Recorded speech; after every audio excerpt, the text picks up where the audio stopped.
how easily the people get discouraged and bribed.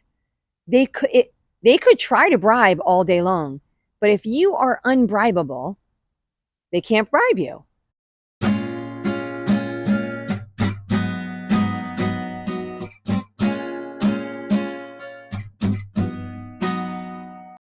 Welcome to Bible 365. I am your host, Kathy Carter, and I am bringing you the Bible in 365 days, reading through it in chronological order. So every single day I'm filming a video, just kind of going over what the Bible says, why it matters, how it impacts our relationship with God, how it impacts my personal relationship with God, the way I feel about it, the way I think about it, the way I see everything going, maybe how that impacts today and how we behave today. So I'm kind of all over the place, but I really, what I try to do is focus on the reading for the day.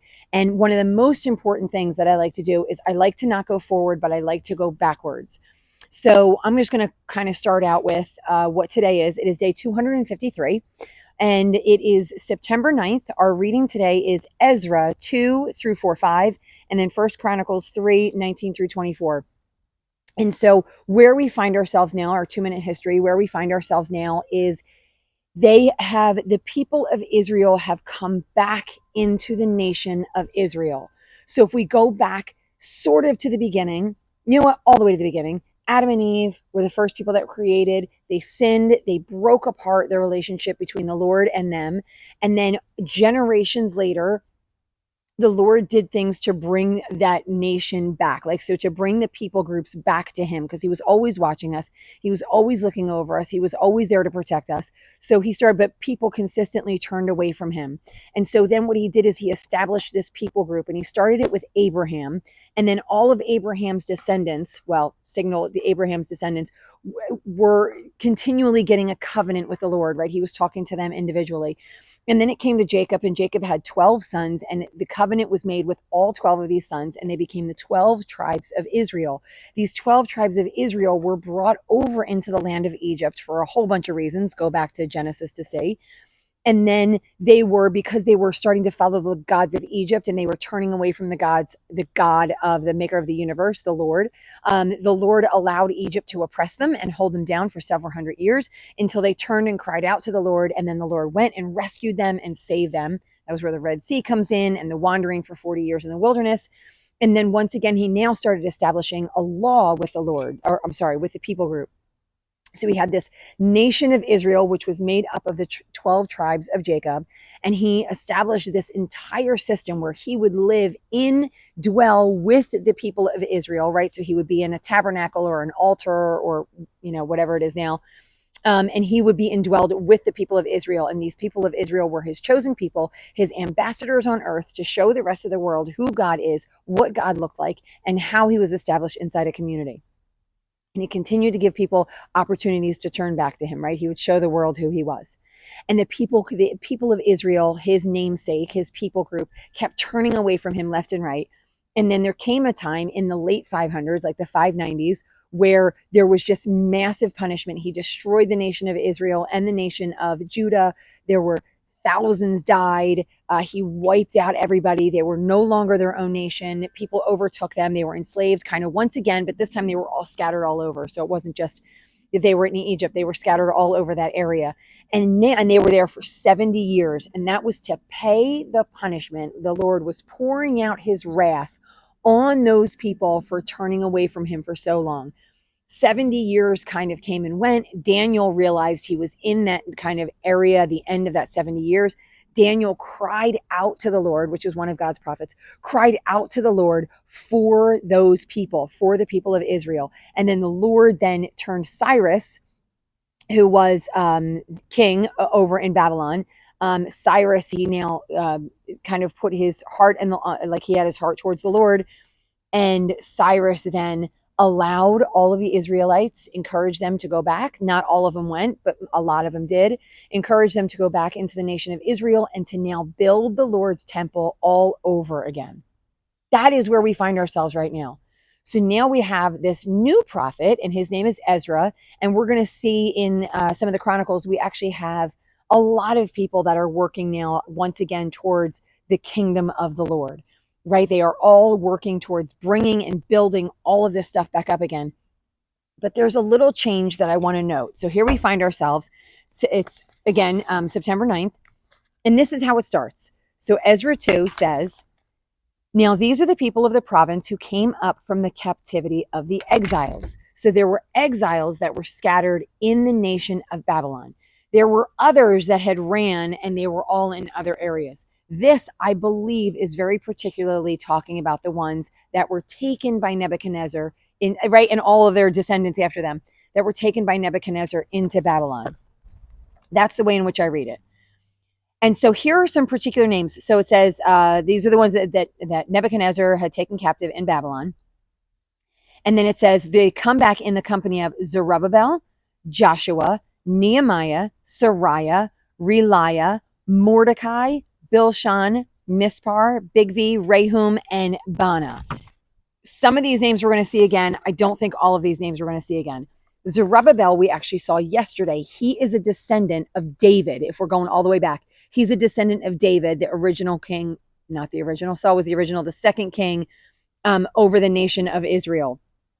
And this one is a descendant of Jehoiakim, which was the guy that was taken into captivity by Nebuchadnezzar. And so this one is a descendant of that. But then all of these others they're all going to work.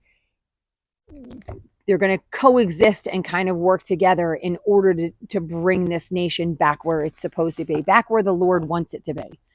And so these next verses are all the people that came back. And so then what we see in verse 59, it says, the following came up from the towns of Tel Malah, Tel Harsha, and some others. So the first list is all the people who very clearly had genealogy from Israel. This second chunk is people who they weren't really sure. Were they from the nation of Israel? Weren't they? They're claiming that they were from the nation of Israel, but they don't have that that descendant line to show that they were from the nation of Israel. And then it says we have this same thing from among the priests. It says these searched for their family records but couldn't find them, and so were excluded from the priesthood as unclean, because the priesthood needed to be from the clan of the Levites. That was extremely important.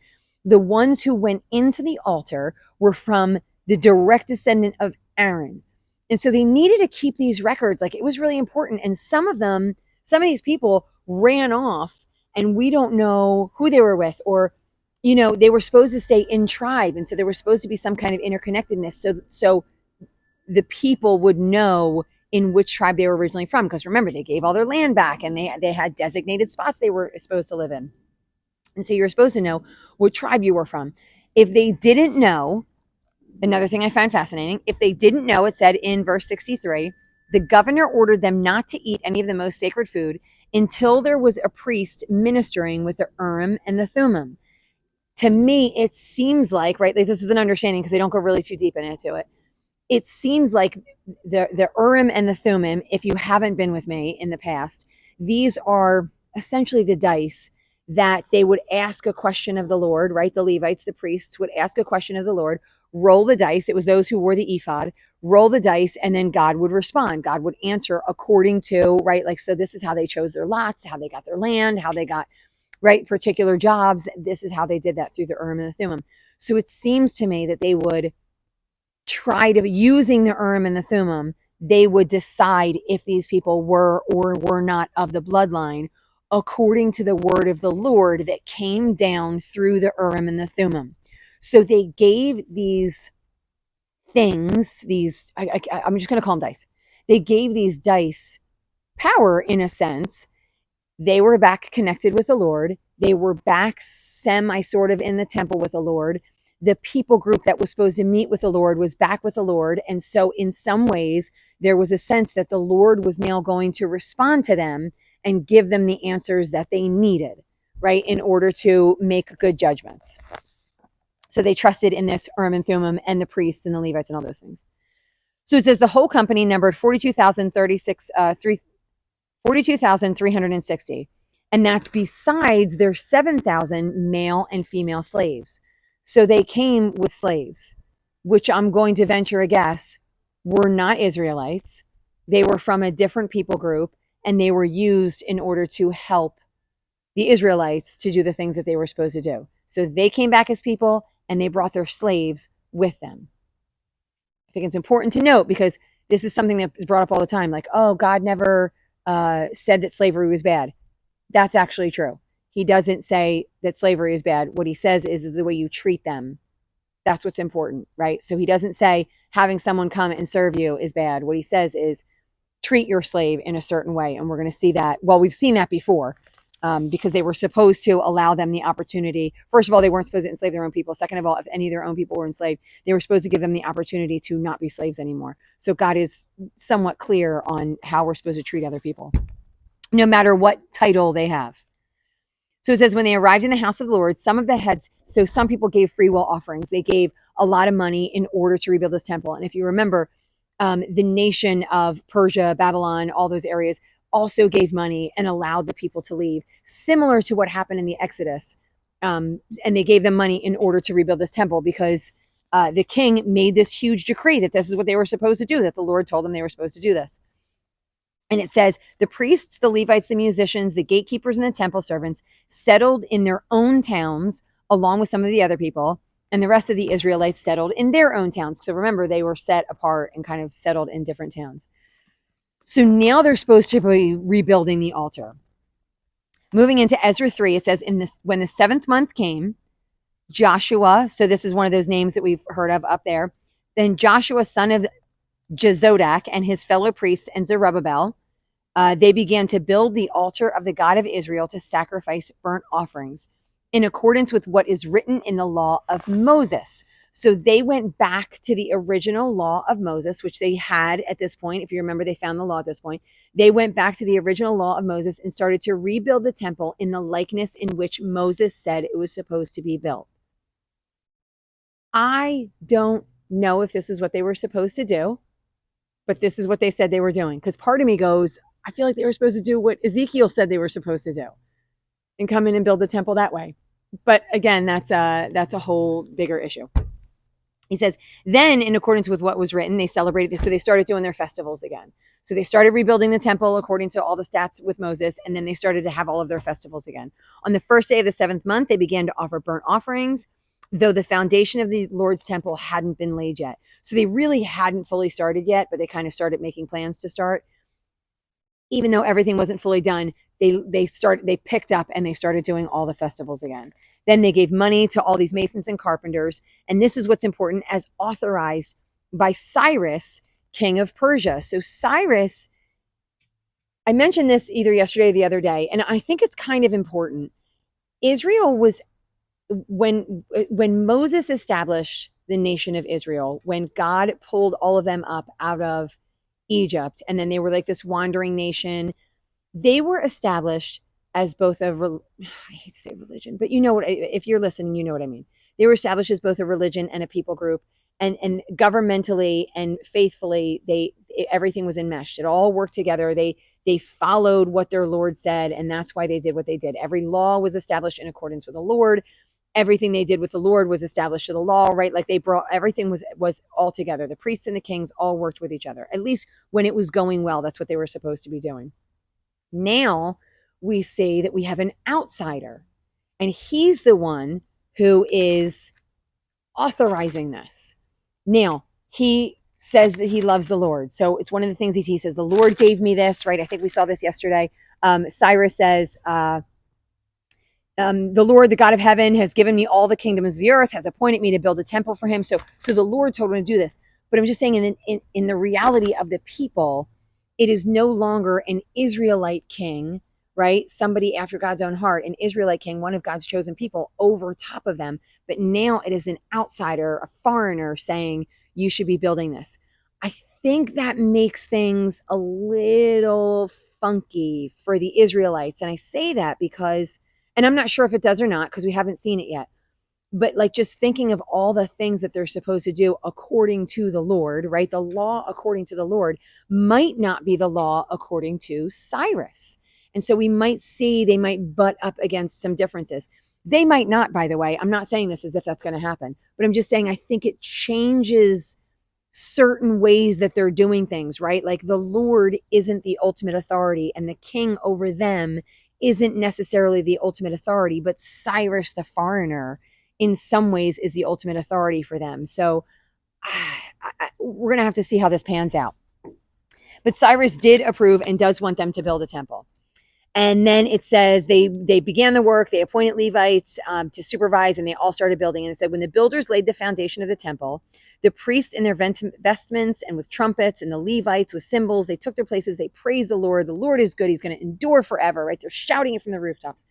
Some of these people are so excited. And remember, they've been gone 70 years. So 70 years, that's a super long time. Some of us don't live until 70. Some of them were taken over when they were very young, so they might be 70, 80, 90, right? They might have been 20 when they were taken, so they might be 90 now, might be 100, maybe. Maybe they're living a little bit longer. So they might be a little bit older. They remember what it looked like before everything was taken out of there. And so for some of them, this might be the most exciting moment. Some of them have never seen the temple before. They're like 25 years old. They were born and bred in Babylon. They don't even know what it's like, right? So they're just following their older mom, grandmom, great-grandmom, or grandfather, whatever. So it says, all the people gave a great shout of praise to the Lord because the foundation of the Lord was laid. But many of the older priests, right, so ones who had seen the temple before, and Levites and family heads who had seen the former temple wept aloud when they saw the foundation of this temple being laid, while many others shouted for joy. So it says all the people, and I'm going to say all the people, that's in some ways an exaggeration. Probably a majority of the people were like, yeah, this is amazing, so exciting, right? Like these people coming in and everything's really exciting. There's a big festival, whatever. And then we see that these older Levites are sort of split into two. Some are weeping and some have joy. That's the way I'm reading it when I look at it, right? It says, many of the older priests and Levites and family heads who had seen the former temple wept aloud when they saw the foundation, while many others shouted for joy. So I'm going to say this older generation is split into two. Some that are weeping, some that are shouting, right? Some that are shouting, we go, well, yeah, how exciting is it that the temple is being rebuilt? Some that were weeping, why are they weeping? Are they weeping because they're sad that it was broken? Are they weeping because it's only the foundation that was being built? Are they weeping because maybe this isn't what it's supposed to be? We're actually not privy to why they're weeping. Again, maybe we will be later, but as of right now, we're not really privy to why they're weeping. But what we do know is some are weeping and some are joyful. And so we're not all together and all sort of believing in the same thing at this point, right? Because if we were, then there wouldn't be any weeping. Everyone would be having shouts of joy. But they're not all together. There's something that's not right. Something that is according to some are not fully turned. I don't know, but we'll see. So some were weeping. And then it says, moving on to Ezra 4, it says, when the enemies of Judah and Benjamin heard that the exiles were building, they came and they said, hey, again, don't know their hearts, but they come and they say, hey, we hear you're rebuilding. Let us help you. Because like you guys, we seek your God and we've been sacrificing to them. So we want to be a part of this.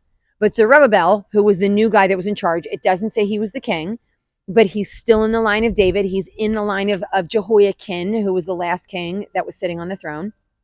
Actually, he wasn't the last king. There was one more, but he was the king before that was taken. But Zerubbabel, Joshua, and the rest of them say, we alone are building it. So like, we are God's people. We are the Israelites, and we're the only ones who are supposed to be able to build it. So then those people who were supposed to be helping, who offered themselves to help, they're now going out and they're discouraging people. So they were offering to help, but that quickly they turned on a dime. And they said, the people's around, they start to discourage, they start bribing officials to work against them and frustrate their plans during the entire reign of Cyrus and down to the reign of Darius. So for many years, they're bribing and discouraging, whispering things in people's ears. This for me is a note because how easily the people get discouraged and bribed. They could try to bribe all day long, but if you are unbribable, they can't bribe you, right? If you are always encouraged, then they can't encourage you. If your heart is set on the fact that the Lord said that this new temple is going to be rebuilt, then you can't be bribed to stop doing things. You can't be discouraged from the work because it is what God says it's going to be, right? So in our hearts, we can go, oh, I can't believe those people bribed. But the reality is they're outsiders. They're not really the ones that are seeking the heart of God. If we are the ones that are seeking the heart of God, we are the ones who cannot be bribed. We are the ones that our faith is set on such a firm foundation that we cannot be discouraged. Someone can't come up to me and say, yeah, that Jesus didn't really get resurrected, right? Because my faith is set on a firm foundation that I genuinely believe that he was resurrected through all that I have read and through all the miracles that happened afterwards and all of the martyrs that died, the apostles, right, that died because they saw the resurrected Jesus come back. They were willing to risk their lives for that. And so because of that, no one can bribe me, right? Like we see in some other things, no one can bribe me to stop building the temple of the Lord because I believe the Lord wants me to build this temple. So I need to, why I need our foundation to be strong. We as believers cannot follow the people of Israel. The people of Israel let themselves be bribed. And so we need to have strength in our foundation. It needs to be so secure that when bad comes, which we are living in a time, it's not great.